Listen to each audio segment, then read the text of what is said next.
All right, in this problem we've got an equilateral triangle and a regular hexagon that have equal perimeters. And we're told that the area of the equilateral triangle is 6 square units, and we're asked to find the area of the hexagon. All right, well, let me draw something that looks like an equilateral triangle. All right, so here's my equilateral triangle. Try to make it somewhat equilateral. That's not too bad. And a hexagon. Okay, so let me draw a hexagon. Let's see.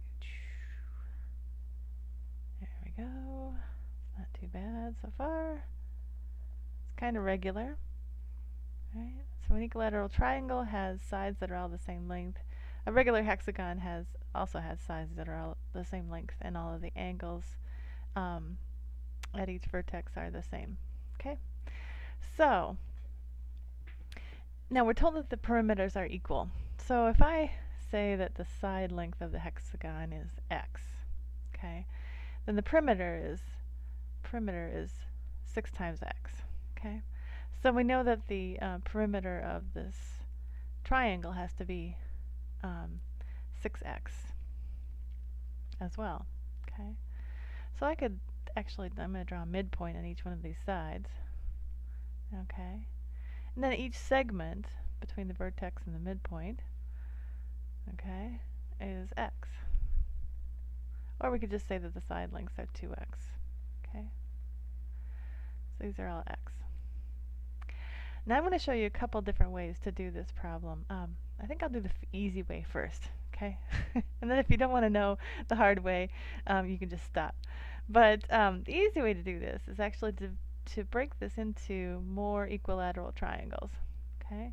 I know that if I can break this equilateral triangle up into 4 more equilateral triangles, okay? And I can also break this hexagon into equilateral triangles. Okay, so if I just connect the opposite vertices, if I do it nicely and neatly, whoops. Okay, now I gotta get this all to connect up. Okay, now I know that I can break a regular hexagon into 6 equilateral triangles, and they'll all be have a side length of x. So what I've got here, I've got 4 equilateral triangles here. I've got 6 equilateral triangles over here, and they're the same size because the dimensions are the same. The side length is x. So if the area of this triangle is 6 square units, then each one of these triangles, if I divide 6 by 4, each one of these triangles is 1.5 square units. Okay, and that means that this is also 1.5. These are also 1.5 square units because they're congruent. Okay, so all of these are 1.5 square units, and I have 6. Oops, I have 6 of them. I meant to write 5, and I said 6, so I wrote 6. All right, so 1.5, 1.5. All right, there are 6 of them. So 6 times, I could write that 1.5 as 3 halves, is equal to 9, which gives us 9 square units for the hexagon. All right, so that's our answer. Okay. Now you might wonder, well, how did you recognize that? Well, if you do a lot of problems, sometimes this dividing up triangles and hexagons into smaller bits comes up a lot. So it sort of comes with experience. Let me show you the other way you could do this. Okay, so let's take this triangle, draw it again here, try to make it kind of equilateral.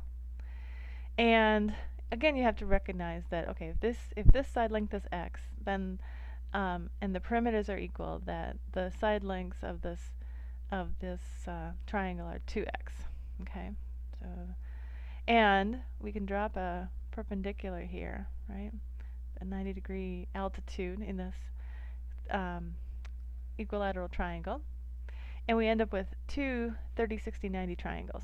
Okay, so this is 60 degrees, this is 30 degrees, and now I've divided the bottom in the base in half, so this is x.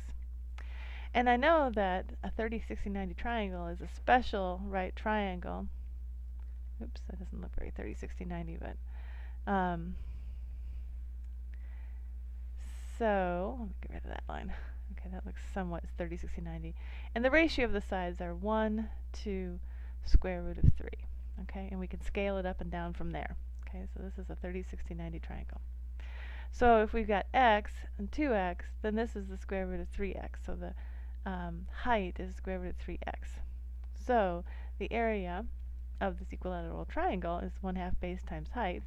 So 1/2, the base is 2x, and the height is square root of 3x. Okay?